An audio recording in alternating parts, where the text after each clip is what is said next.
everybody, thanks for joining as we take a look at Tropical Storm Henri and its impacts on southern Vermont. If you saw my text update the other day, I've been out of town, haven't had a chance to do video updates, but I'm back in town.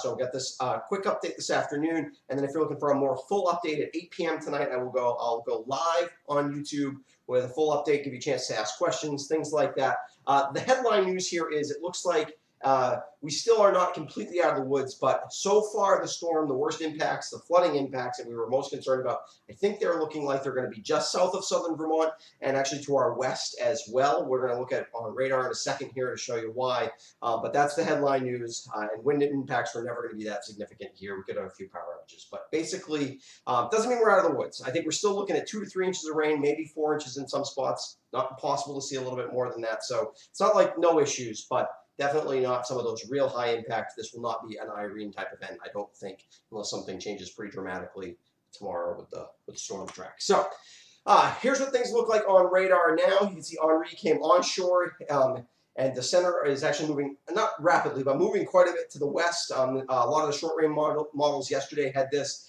and you can see we are getting into some heavy rain, real heavy rain here over southern Vermont, but where the rain is not really moving and where the rain will traditionally set up with regards to where the storm's going to stall out is not over the top of us, which is good. The storm's going to come just south of us and kind of park itself over the Berkshires, kind of do a little loop, pretty typical, and then it's going to head off to the east, northeast tomorrow. And so the problem areas there, usually you're looking at the heaviest precipitation is to the north and west of a storm. That's actually the same for a tropical system like this, or this one's kind of transitioning into an extratropical system and a typical snowstorm. The north and west is where you get the heaviest precipitation bands, and that looks like what's going to happen here. So we get some real heavy rain, and some of our worst winds will probably be in the next couple of hours here. Some of the heaviest rain we get, at least for now. And then that will start to transition to our west, and there will be a northern band here that sets up. How much rain we get from that will matter. And then as the storm starts to pull to the north and east, we will end up in that favored position. But by then, the storm will have wrung out quite a bit of moisture, and so I don't think we'll see the worst impacts of it. If you look at my forecast, looking at like 2 to 3 inches of rain, I think for most of us, maybe some spots get a little bit more, but that's not enough to cause big problems. It'll cause some problems, but not big problems. It's been really wet, but thankfully we've had a couple dry weeks to get those rivers back down a little bit. So I think southern Vermont, the 4 counties, particularly anywhere north of, say, really north of Route 9, I think, is in pretty good shape in southern Vermont. In terms of satellite, you can see the storm has really slowed down. It raced north yesterday after not really moving much down just east of kind of the Georgia-Florida border for a couple of days. And it raced north yesterday and basically has slowed. It's going to propagate to the west, and it's going to kind of do a loop-de-loop and head out to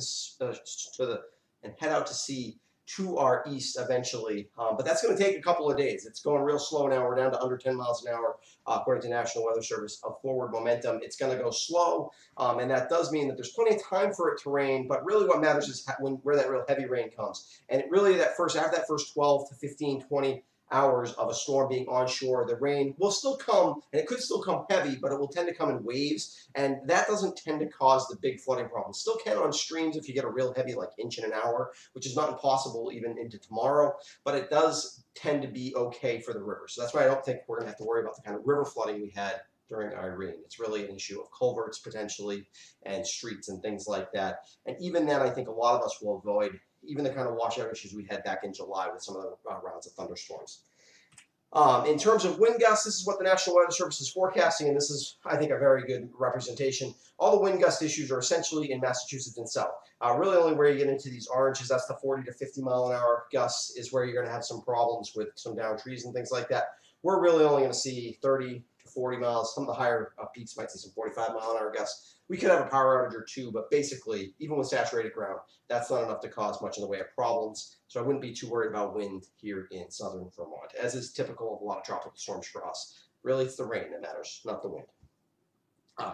In terms of the rain that's happened already, this map's a little hard to see, but you can see we have already seen some 3 to 4, almost 5-inch amounts of rain. This is down in kind of just over northeastern Connecticut. And a lot of the Berkshires has already seen 1 to 2 inches of rain That's where we would potentially, if we've already seen that be potential problems here over southern Vermont, except for right down along the border, we've basically seen none, about a half an inch to an inch in some places in far southern Vermont. Those numbers will come up pretty quickly over the next hour, but it isn't really going to be a huge issue there. Sorry. So in terms of the impact, what's the big deals here? Flooding, slight issues. Wind is slight issues. Rainfall is high. It is going to be tough if you're trying to drive tonight. Really, don't go out and drive. There's no real reason to. It's going to be a ton of ponding on the roads. And then, like I said, there could be some other splashover issues. I'm sure you've been well prepared for this. So thankfully, even though it's not going to be as bad as we thought it might be, it would be a good time to just stay off the roads tonight. And then hopefully by tomorrow still, if you don't have to go out, it's probably a good idea to just kind of hunker in tomorrow. It's still going to be breezy at times, and it's still going to have some heavy waves of rain, but in between we'll probably have some breaks as well. Finally, the details on what's to come. Heaviest impact happens from 6 p.m. to 2 a.m. tonight. Sorry about that. And then biggest impact in terms of the weather is the heavy rain. Flood threat has lessened, wind gusts to 45 miles an hour, and the heaviest impacts to the far south. Like I said, I think the biggest impacts would be across far southern Vermont. South of Route 9 is where the most likely flooding issues could occur. Certainly, Rutland and Windsor counties, I think, are pretty much in the clear, and it's really just southern Bennington, southern Windham counties that will see your problems. It does put places like Brattleboro and Bennington potentially with potential issues. So you got to keep an eye out there for some washouts and things like that. And those are some of the places that have got hit the hardest this summer with the heavy thunderstorm issues. So be aware of that. But I think for the most part, that's where the worst threat will be, and where I think we could get some of those 3 to 4 inch rain amounts. Okay, that's the update for now. If you haven't subscribed to my YouTube channel before, I'd encourage you to do that. And like I said, I will go live. I'll post the link to that in the details below this video. But I will go live at 8 p.m. Ask questions. You can ask them ahead of time, or you can ask them at the time of the video. That'll be a more free-form thing. It'll be like 20 minutes long, probably. Give you a chance to ask questions, and I'll try to do the best I can to answer them in the moment. And it'll be me searching around sometimes for some graphics, but it'll be we've done them for snowstorms before, and I'll give you a chance to ask any specific questions you have about your specific issues. Okay, stay safe out there. If you don't have to go out, stay home. And here's to hoping that we do get those 2 to 3 inch amounts, and basically that keeps the water where it's supposed to be and keeps us in the clear. Take care.